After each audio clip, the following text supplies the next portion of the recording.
Welcome to DSMOA and Navy Grants 101. The reason that we're having this now is that there are several of us that are new to the military program, not only project managers, but unit chiefs and branch chiefs. And so this is sort of an overview, review for a lot of people, and a welcome to the program to several others. With the decrease in federal funding, we're getting a lot more scrutiny on the daily logs and bills and everything that we have. That's another reason that we're doing this.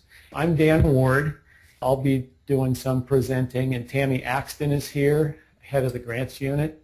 She's going to be talking about some things, and Bill Kilgore, engineer in my branch, is going to be talking about responsibilities of unit chiefs and project managers as we go along. I'm going to be talking about the history of the grants overview and a lot about eligibility, what tasks that we do are eligible and which ones aren't. Tammy's going to talk about her grants unit, the 6-step process, and the annual progress report. And Bill, as I said, is going to talk about project manager and unit chief responsibilities with regard to charging and timesheets and fun things like that. And then I'm going to give a case study about what you should not do, and it's true, but we're calling it Camp Swampy. The history of the DSMOA is that in the 70s all the way up to the mid-80s, Department of Health Services Toxic Substances Control Division, we were discovering a lot of contamination on military bases, and other states were experiencing the same thing. And there were orders going out and threats of orders and threats of lawsuits, and it was beginning to get a little bit ugly. In the late 80s, we finally got together and with EPA and the military entered into some federal facilities agreements. These provided a schedule and a framework for us to work together. We had disagreements. There was a dispute resolution in those agreements. There were a couple lines with regard to state funding, but there was nothing put together on that. In 1990, we negotiated Defense State Memorandum of Agreement, which is what DSMOA stands for, and it provided stable funding for us to provide oversight for military facilities. The FFAs and the DSMOA really have provided a good basis for us to work with the military, and because of those two things that happened, an awful lot of cleanup has happened. Millions and millions, hundreds of millions of dollars of cleanup in California has happened. That was no small part of that, those two things that happened. In early 2000, we were beginning to have issues with the DSMOA administration and their grants officer. We decided to do something a little different and pursue a different agreement with the Navy. And we did that. We have a separate cooperative agreement with the Navy that actually most of you folks are working with now. The concept was that once that was signed, we would pursue one with the Air Force and the Army. Well, not necessarily the Army, because the Army is the Corps and the Corps runs the DSMOA, but with the Air Force to have a separate agreement as well. However, up until the last 2 or 3 years, our relationship with the DSMOA folks has really gotten a lot better. And our wonderful relationship with the Navy that we used to have has really gone south. It may very well be that fairly soon we're going to be dropping the Navy agreement and going back to DSMOA. The Navy folks actually owe us upwards of $3.5 million, and we see no light at the end of the tunnel to recover those funds. So it may very well be that we're going to go back into DSMOA. But I'll keep everybody informed on that. I want to talk about eligibility. There are two references that you should take a look at with regard to eligibility. The Navy grant folks and the DSMOA grant folks both follow the same documents with regard to eligibility and the same guidance about how the grant is run. The first place where that guidance is with regard to eligibility is DSMOA Cooperative Agreement Guide. That is accessible on the front page of the DSMOA portal. I know some of you Navy folks haven't ever gone there. If you need to go there, let me know, and any one of us can take you to the DSMOA portal. The other guidance is a guidance that DoD put out earlier this year in 2012. It expands the number of items that we are eligible to charge on the DSMOA grant and the Navy grant. And that guidance in your physical handouts there, right, Bill? That one's in there. I was on the DSMOA steering committee, eligibility committee, and I had a large part in increasing the number of items that were actually reimbursable for these grants. In order to be eligible to charge on the DSMOA grant or the Navy grant, there are three basic things you have to have. It's got to be on your Joint Execution Plan, the JEP. And on the JEP, you're going to have a ROD for Site 1, a ROD for Site 2. If a ROD for Site 3 comes up and it's not on your JEP, you're going to need to go back in and amend that JEP to make sure that particular task is on your JEP. The second leg of this eligibility stool is it has to be identified and eligible on the DSMOA, and there's several basic things in the actual DSMOA agreement itself, which is similar to the Navy agreement, that are eligible issues. And the action that we oversee, that ROD for Site 1, has to be funded by the military's cleanup funds, the DERP fund, the Defense Environmental Restoration Program fund, or the BRAC funds. Those are the three basic legs of the stool that we have to have in order to be eligible to charge on the DSMOA. The eligible state services, the administration of the DSMOA or the cooperative agreement, the stuff that Tammy does and the admin folks do to put in the application for the cooperative agreement. The joint execution plans, the REWs that we do, the reporting, the annual reporting that the DSMOA folks do on their side, all of that is eligible. Most of the stuff that project managers do is eligible. Review, comment, recommendations on documents like RODs, RAPs, RIFSs. Site visits, that's all eligible. Participation in public participation activities, RABs, TRCs, things like that. QA/QC sampling in association with DoD sampling activities. And that's kind of a nuance, because if we go out and do sampling on our own, and it's not in association with sampling that DoD does, by the letter of the guidance, that's not something that is eligible for us to charge our time on the DSMOA or the Navy grant.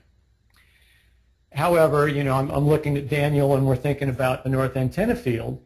You might say that, well, I'm QA/QCing some sampling that they already did. So being clever is a good thing. Land use control implementation, all that stuff is eligible, our oversight of those things. 5-year reviews. Here's another thing that's a little bit nuanced here. I know we're probably not going to have too many property transfer documents going forward, but we certainly will have some.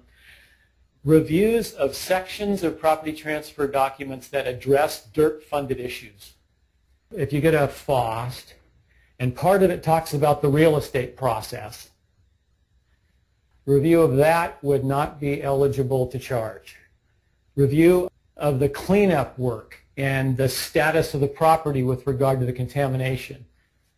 That's the section of the property transfer document that we can review and charge the DSMOA or the Navy grant for. That has to do with environmental baseline surveys, environmental condition of property, FOSTs, FOSLs, and FOSETs.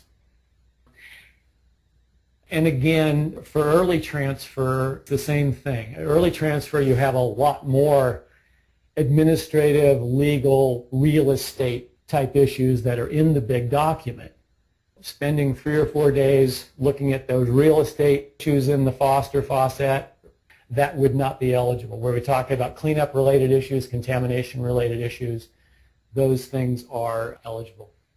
Other state services, participation in DoD established committees, like I'm on the DSMOA steering committee, that's fundable. Other services set out in the DSMOA. Before this recent 2012 memo came out, most states were not able to recover things that were property transfer related. Early on, thanks to folks like Stan and Tony, early on, we wrote those into our DSMOA. And we've been able to charge for those all along, but other states haven't. So anything that's set out in state-specific DSMOA is eligible. Committees and technical training. This is something that supervisors ought to perk up their ears, because HAZWOPER, because it's not figured in our overhead. And if your staff mostly work on military facilities, we can charge HAZWOPER directly to your site. Okay, the time that's in HAZWOPER, you can charge it directly to your site. One catch is it's got to be on the JEP. So you should work with your counterpart to put that on your JEP so that we can indeed charge for it. If you have site-specific topics, if you have UXO on the site and you as a project manager don't know much about UXO, the Navy, Army, Air Force are going to want you as the project manager to get up to speed. That technical training can be charged to the DSMOA or the Navy grant. But again, it's got to be on the JEP. And this is going to be a recurring theme, that whatever we charge has to be on the JEP. Other services, formal and informal dispute resolution, internal technical meetings. If you, the project manager, need to meet with your engineer and geologist, that's an internal technical meeting, absolutely fine. External meetings without a DoD rep. For instance, if the DoD folks want you to meet with a new potential property owner for some reason, that's fine as long as it's DERP related. You're talking about a DERP funded issue, a cleanup funded issue, facility relevant, and they've requested us to do it. There's a three-legged stool on this one. And working on FFAs and other agreements and all that, that is eligible as well. Ineligible state services. This is the other side of the coin, activities not associated with projects funded by DERP or the BRAC funds or environmental restoration funds. One of those concepts is RCRA permitting and RCRA closure. Those are not funded out of the DERP funds or the BRAC funds, and therefore we cannot charge the DSMOA or Navy grant for them. Another thing is CEQA. If we are looking at a CEQA document and talking about transportation and all that kind of stuff, those hours are not chargeable to the DSMOA or Navy grant. That's a little bit of a nuanced change. We used to have the CEQA dirty words that we had out there, and nobody could charge the CEQA dirty words, but we were indeed looking at the CEQA document and charging that time. We're not going to do that anymore. But it really is true that most of the concept on the CEQA document, you're talking about the cleanup. You're doing the cleanup work. You're doing the oversight of the cleanup concepts, a lot of that. But where you're actually working on the CEQA document, that isn't something that's chargeable. And the charge code for that ought to be something like 11025 or 11033. And 33 is the CEQA, site mitigation CEQA, and 25 is site mitigation other activities. Those are the things that those activities ought to be charged to. So that's a little bit of a nuanced change, a little bit of a change in course, but it shouldn't affect us too very much. Other ineligible state services, activities related to enforcement, stipulated penalties, NOVs, orders, costs incurred in anticipation for litigation. Those things are not eligible to charge under DSMOA because DSMOA was supposed to be getting along and going through dispute resolution rather than enforcement. And these are the things that we signed up when we signed the DSMOA. These are fairly unlikely things that we would charge for. Services that could be performed by a government contractor. Services associated with projects not on the Attachment A. And that's going to be another recurring theme. We need to be working on sites that are on DSMOA Attachment A or Navy Grant Attachment B. That's just a list of sites that are on the grant. Services creating a conflict of interest or appearance of a conflict of interest between DoD and ourselves or a private entity. Activities constituting project execution. If one of your Navy people asks you to go rent a backhoe and do a scoop and haul, you shouldn't do that. That wouldn't be eligible. Regulatory activities associated with development of regulations, guidance documents, etc., other regulatory issuance. If we're looking at military legislation proposals, that's something that we're not supposed to be charging the DSMOA or Navy grant to. And sampling and monitoring activities other than QA/QC by the state. It's the other side of the coin that we talked about before. activities disallow under federal law, state support services related to actions undertaken by parties other than DOD. That has a little bit to do with something on Oakland Army Base, because we early on, I don't know, 7, 8 years ago, DOD decided that they weren't able to pay for our oversight of others doing work on property that had transferred. And we're still working that one out, but again, that is something that we've signed up to. And real property transfer documents like the NEPA ROD, the transfer record of decision, environmental assessments, environmental impact statements, etc. Those kinds of things with regard to the transfer process are not eligible to be recovered by us for our oversight. And that gets back to, is it a DERP or DERA or BRAC funded activity? Those things are funded elsewhere. That's the most important leg of that stool, is whether the activity that we're overseeing is funded by military cleanup funds. So how does it happen that you do work on a site and the state gets paid and you get paid? Tammy and Bill will go through this in a little bit more detail, but we all record our tasks in a daily log, and our sister agencies do the same thing and submit a bill. We, the supervisors, take a look at project managers' daily logs. We review the bills that come in from our sister agencies like CDPH and Fish and Game. Once these are approved, they're uploaded to the grant billing system for the DSMOA or the military billing system for the Navy. Then the accounting generates a bill, an invoice, and we submit it to the DOD folks, to the Navy folks. They ask questions, review, approve. Then they pay us. We pay you, and our sister agencies are paid as well. So that's how your daily log gets to payment. I'm Tammy Axton. I'm the unit chief for the grants unit. We're going to talk about what the grants unit's organization is, what we do, the DSMOA portal, and the 6-step process, finishing up with the annual JET performance report that Dan alluded to a little. The grants unit is comprised of myself and 3 totally awesome associate analysts. The 2 that you would be familiar with are Ida Ruffin. She's responsible for the DSMOA, and Stacy Kinner is responsible for the Navy cooperative agreements. The grants unit's roles and responsibilities is to make sure that the federal application award process is followed per the federal guidelines. What we'll do is we will take the information that's provided, we will ensure that we have the proper forms that are completed, that we've obtained the correct signatures, and that everything is submitted appropriately. Under the administration of grants, the grants staff are responsible for administering grants with the Department of Defense, the Department of the Navy. We also do Department of Energy, US EPA, but Dan has told me that the most important one to deal with is Navy and DSMOA, so we'll forget all the others. The grants unit will ensure that the administrative requirements are followed and met, and these include invoice processing, budgeting, and reporting. Each grant has terms and conditions that we are responsible for, and under the grants unit we make sure that the administration is done properly so that everybody can get their payday.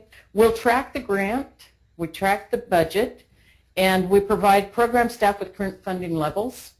There are requirements within the grants that we have to do reporting when funding reaches a 75% level, so that we can identify with them that we have a lot more work to do and we need a lot more funds. We want to be on that early so we can get the funding that we need. Part of the way that we manage the grants is through database management. We have spreadsheets, we utilize accounting reports, and we also utilize daily log. The data that's contained in the daily log that you input will get uploaded into an invoice at the end of the month. We also will upload as part of the invoices that are read, reviewed, and approved by our affiliated agencies or sister agencies. At the close of each month, that information is dumped into the appropriate billing system, whether it's the grant billing system for DSMOA or the military billing system for the Navy. Once it's uploaded, the grant staff will work with the accounting staff in developing the invoice. I had mentioned the agreements with affiliated agencies. The grant staff are responsible for assisting with the development of these agreements.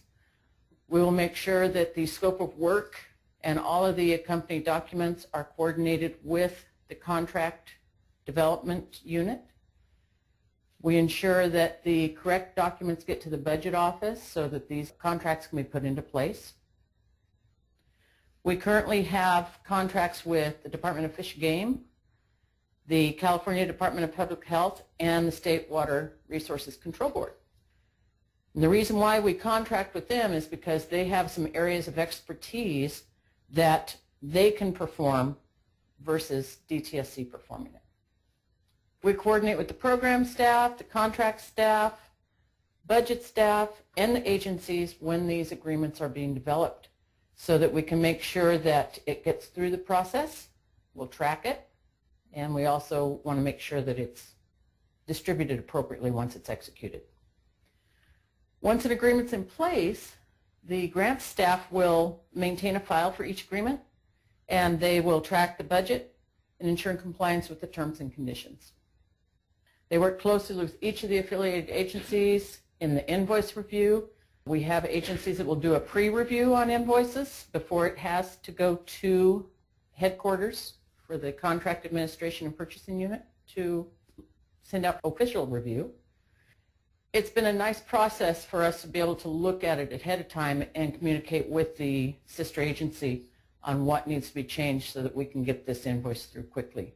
And it eventually leads to payment. The DSMOA portal. This is a 6-step process. It's similar for both DSMOA and Navy grants. The difference being DSMOA is on a portal. The portal is actually very nice. It's been worked out to where it takes you through step by step, and I think it's really streamlined the process in comparison to EnviroStore, which is used for the Navy. What's nice about the portal here, and I've used this a lot more than I have EnviroStore, but this will actually produce announcements for you when things are coming due. It will send out reminders of actions. It will send out information when there's been a JEP that the component has initiated an amendment. It will tell you that you need to go take a look at this JEP and see what's been amended and see if you agree. So you go through the amendment process. Each project manager that works on DSMOA has access to this portal, and if you don't, please let me know and we can get you access. As far as the Navy portion, that is done on the EnviroStore, and you should all have access to that because you're in there working and developing your REWs. The 6-step process. The first part of that process is the state being notified that there is a cooperative agreement that's out there for availability. We start putting together all of our documents that we need to have completed. We then will move into the step 2, which is the JEP input. Now for DSMOA, we do the JEP input on the portal. For the Navy, it's done in the EnviroStore. Once the JEP has been agreed upon by both parties and it's been signed, we then go into step 3, which is the estimates, the REWs. The REWs in the portal, staff will provide the hours information on spreadsheet, and we convert the spreadsheet to dollars. For Navy, you guys go into EnviroStore, you put your hours into your REW, It comes out into a spreadsheet. That spreadsheet is then converted. I know that there is a portion on the EnviroStore that gives you hourly rates. Unfortunately, those hourly rates are not utilized for this cooperative agreement. We have to apply the correct hourly rate and indirect rates to the budget. So you guys don't need to worry about that portion of the REW on EnviroStore. So once we have received your information from the REWs, we will then turn this into a budget and estimate that gets reviewed internally by branch chiefs, and then it'll get approved, and then we'll go into the next step, step 4, which is where we submit it to the component for their review and approval. Once it's been reviewed and approved by them, we go into step 5, which is the submission of our complete package. This comprises a lot of different documents that the federal government requires. It's different for DSMOA versus Navy. It's actually, I think, an easier process for the Navy than it is DSMOA. It's more of a, it's one thing for the Navy, I'll say it's more of kind of a laid-back process. So it's kind of nice. Once we've finalized the application and it's been approved, then we go into step 6. They've reviewed it, they've approved it, and we'll get awarded the grant. And that's when we all are happy because we know we have work for the next year. One of the things to keep in mind, we go through the REW process every 2 years with DSMOA, and we go through it every year with the Navy. Even though they're 2-year grants, the Navy is funded year by year, and so we're required to do the REW process each year. On the reporting requirements, we are responsible for quarterly reporting, semi or annual reporting, annual JEP performance reporting, which we just finished up with. What's nice about this is, and this applies to DSMOA. On the DSMOA, it's very nice because they've got this, when you open it up in the portal, they've got check boxes.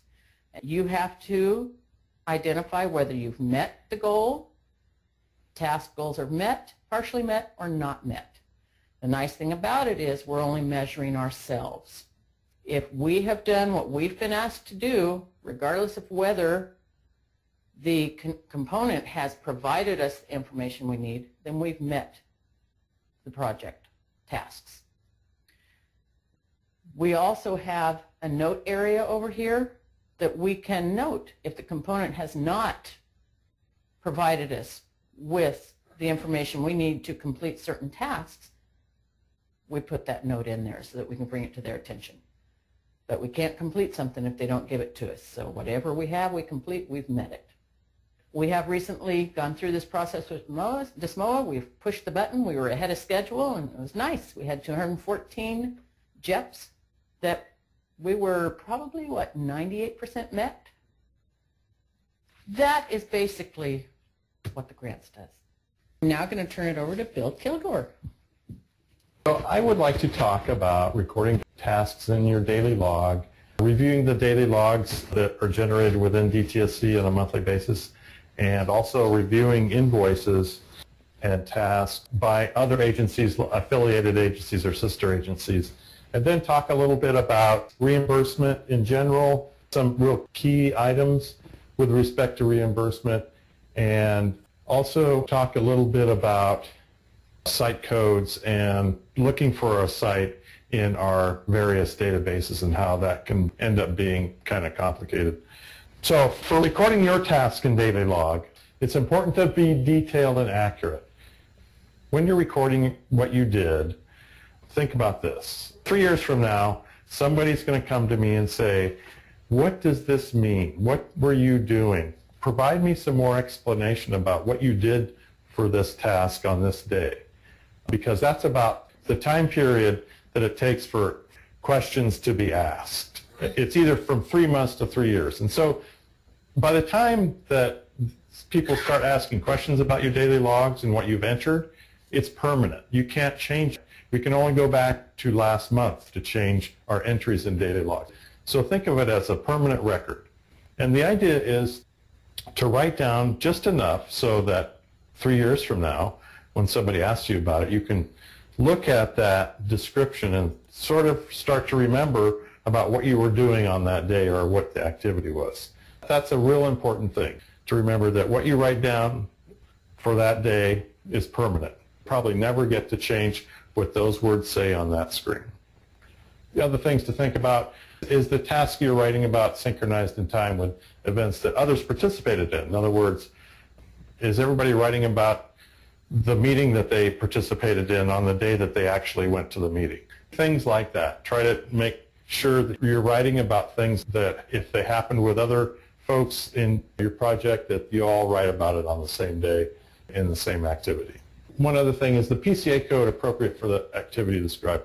And now that we've changed PCA codes, this is a little bit simpler in that there's only really two PCA codes for us project managers to use. One is our project management PCA code, and the other one is for MMRP work.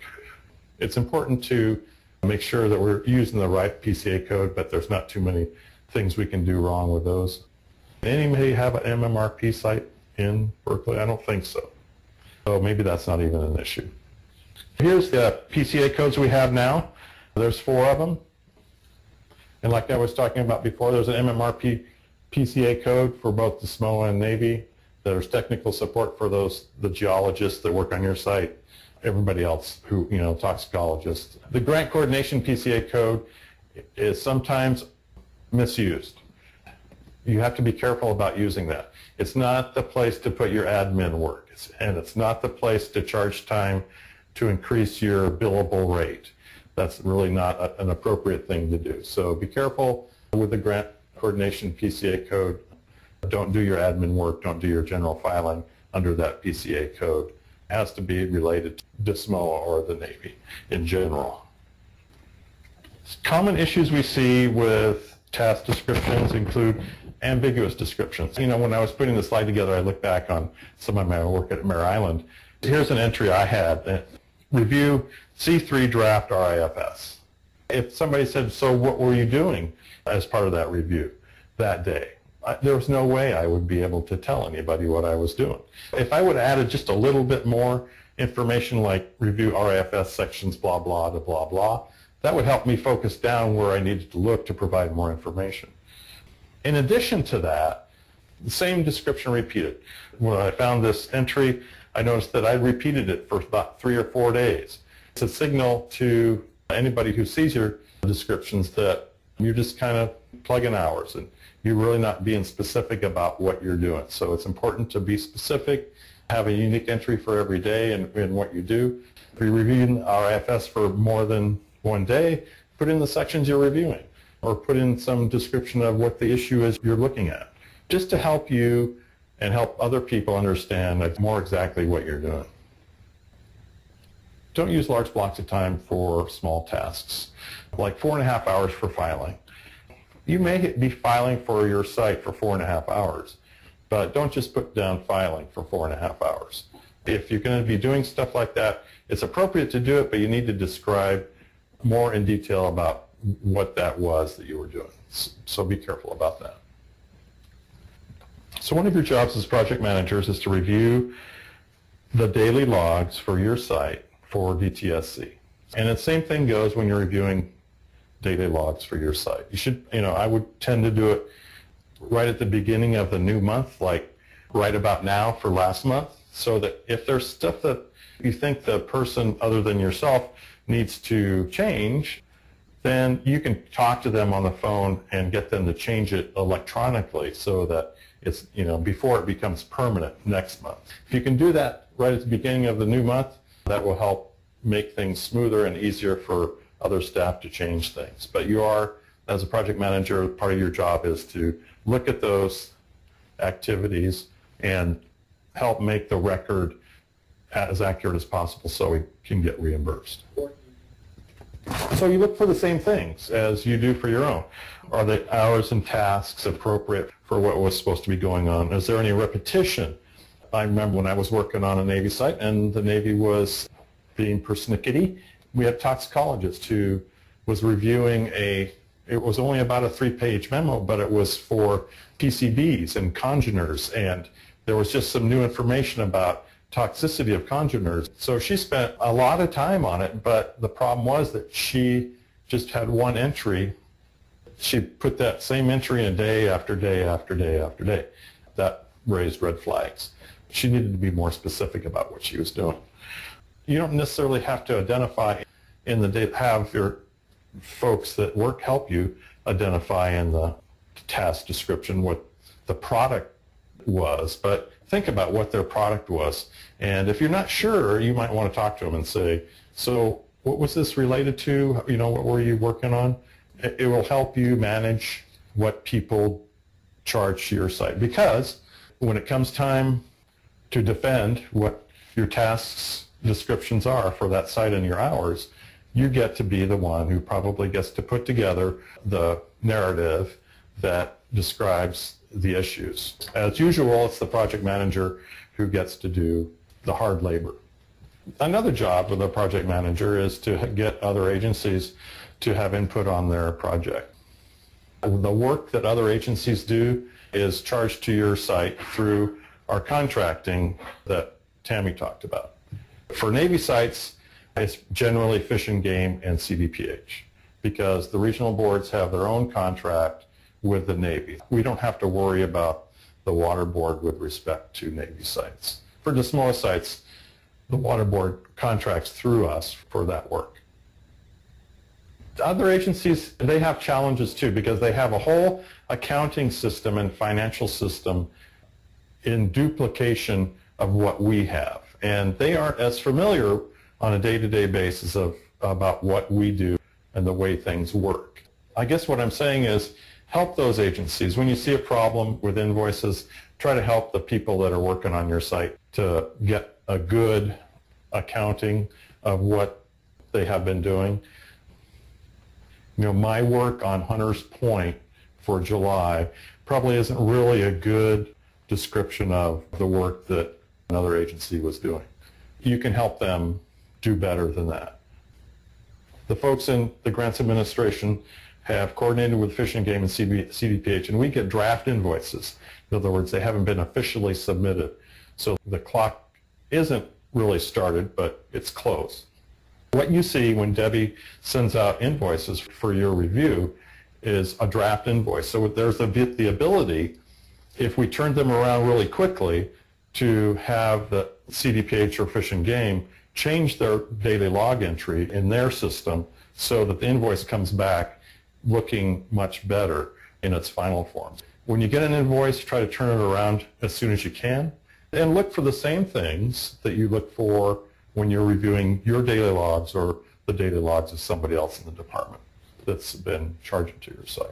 There are some unique things in that the affiliated agencies, they work on many sites, and sometimes they get things wrong with respect to site code and PCA code. Well, I guess they don't use PCA code as we do, but mostly site code and maybe operable unit.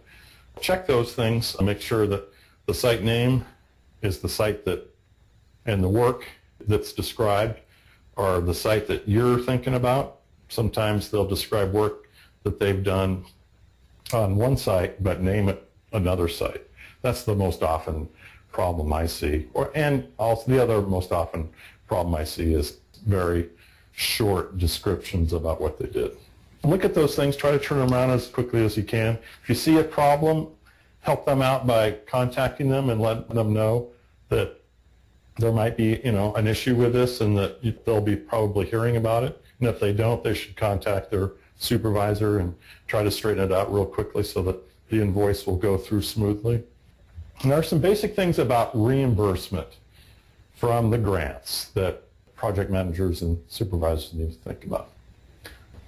And these are usually pretty obvious, I think, for you folks who work on the same site month after month after year. Some of these things aren't an issue. But if you get a new site or you're working on a site that you haven't worked on for a long time, think about these things. Is the site you're working on the grant? If it's not on the Navy grant, if it's a Navy site, if it's not on a DeSmoa grant, if it's a DeSmoa site, don't work on it until it's on the, actually printed on the grant. Promises, emails from component RPMs, they don't count. It has to be on the list of sites, attachment A or attachment B. Is the fund correct? Are they asking you to charge to an MMRP fund for IR work? Make sure that the fund is correct.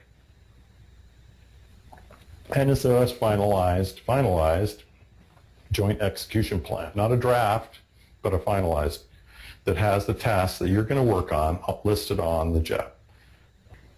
And make sure that you have the correct DTSC site code and PCA and work phase. And that's something I'll be talking about real briefly at the end to show you that it seems obvious, but often it's not so obvious because of the way that our systems work. If you get a new site or you get a new task, here's some things to think about. I've already really talked about them, but if the site is not on DSMO attachment A, if it's a DSMO site, if it's not on the Navy attachment B, do not charge to it until it is. Okay, we've heard from our component folks that, yeah, it's going to be on, it's in the process.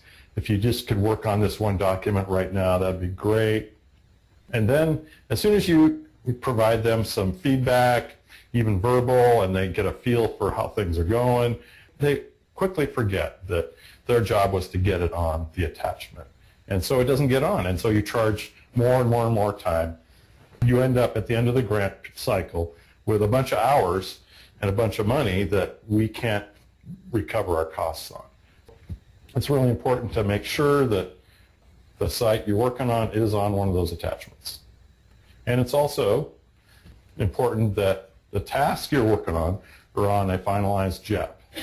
Again, we get promises that we're getting it on the JEP, we'll get it on soon. In fact, I'm working on George Air Force Base, and I'm prodding them to get the work. You're not working on it, are you? No, I'm not working on it. I'm going to work on it someday when they get the tasks on the JEP.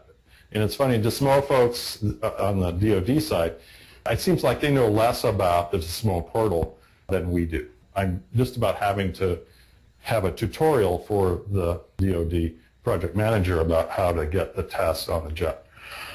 Once again, if it's not on the JEP, don't take anything, any checks, any IOUs, anything. They have to get it on the JEP. We wish we could be more cooperative in this area, but we have been burned so many times that we can't. Just to wrap up real quick about site codes and trying to figure out what site am I going to charge to if you happen to get a new site or an old site again. I just wanted to show you how confusing it potentially can be. This is the most confusing situation I found in the last couple of years that I've been working on this kind of stuff. It was a real eye-opener for me.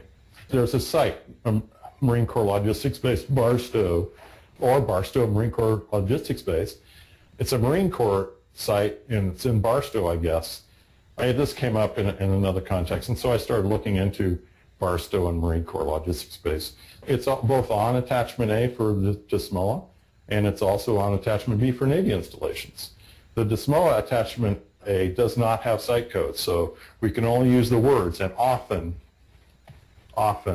names get changed, or they change for DoD and they change them. That's often a problem. So then I went to our project site code list, which is maintained by Ben Avila. He does a wonderful job. He's got a really good list, making improvements all the time. But I searched on the word Barstow. I come up with 5 sites.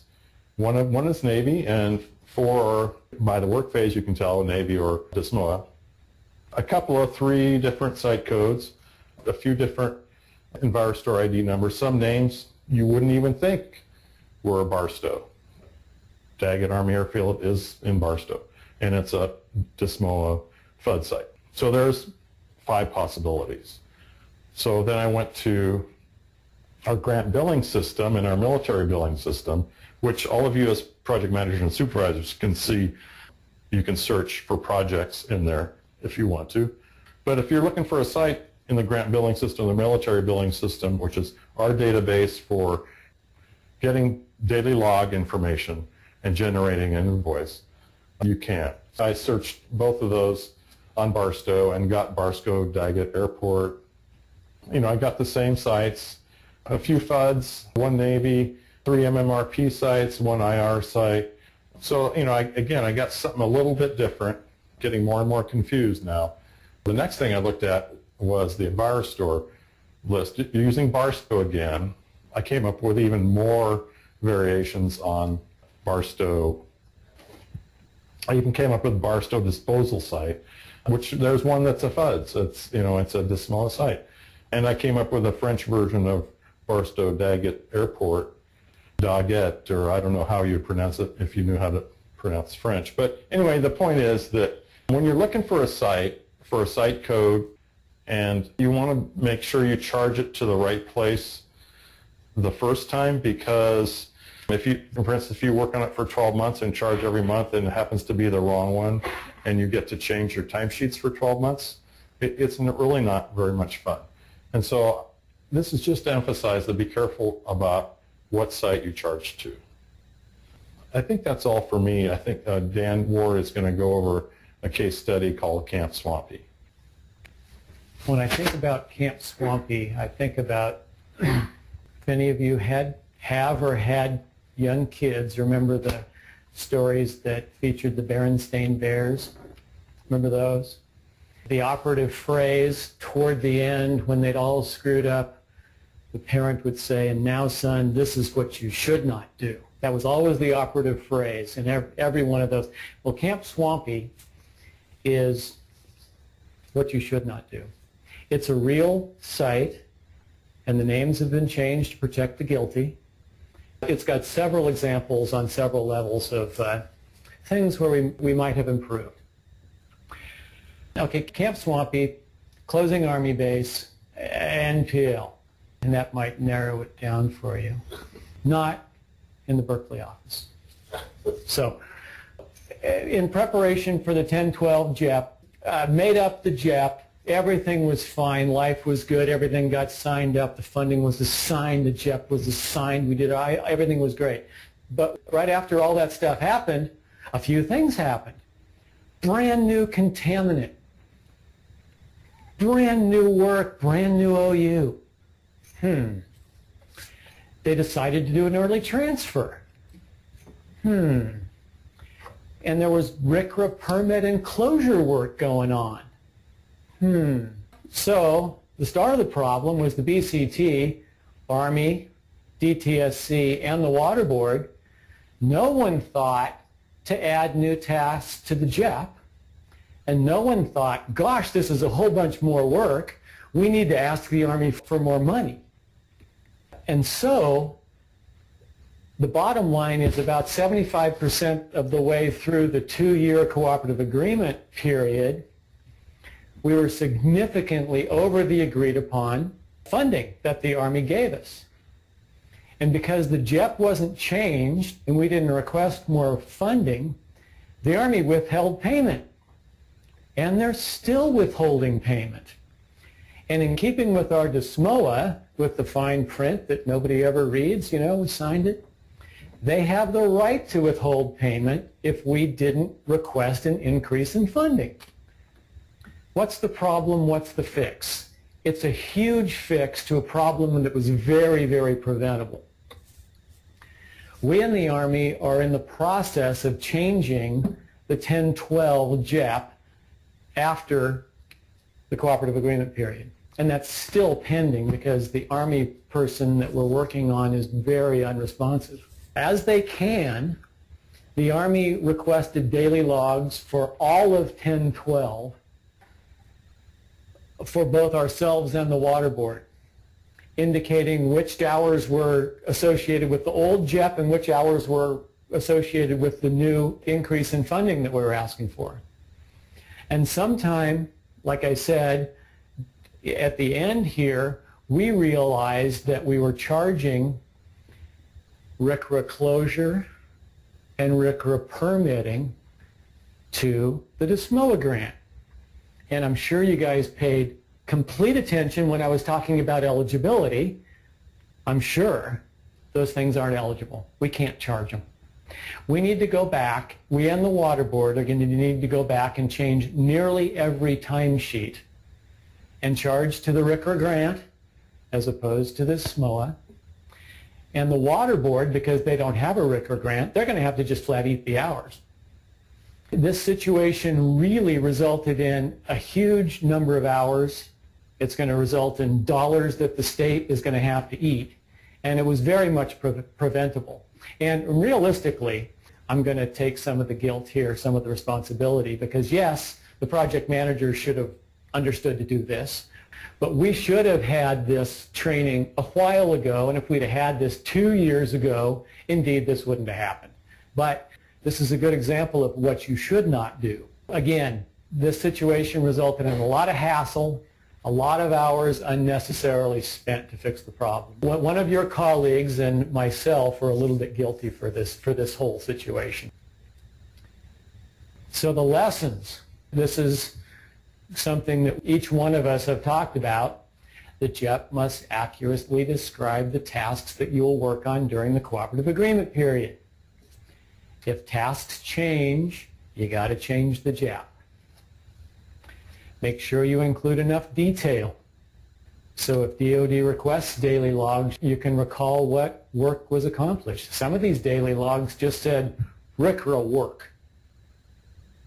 We need more. Make sure the tasks and the subtasks and the state activities, the work you're doing, are SMOA eligible. RCRA permitting, RCRA closure, not the SMOA eligible. From time to time, it's possible that RCRA corrective action can be funded via those SMOA eligible funds or Navy eligible funds, but that's the situation that we have to track, because sometimes it's not and sometimes it is. So Uncle Sam wants you to document your work correctly. Uncle Sam and Uncle Bill want you to document your work correctly. So that's all that we have today.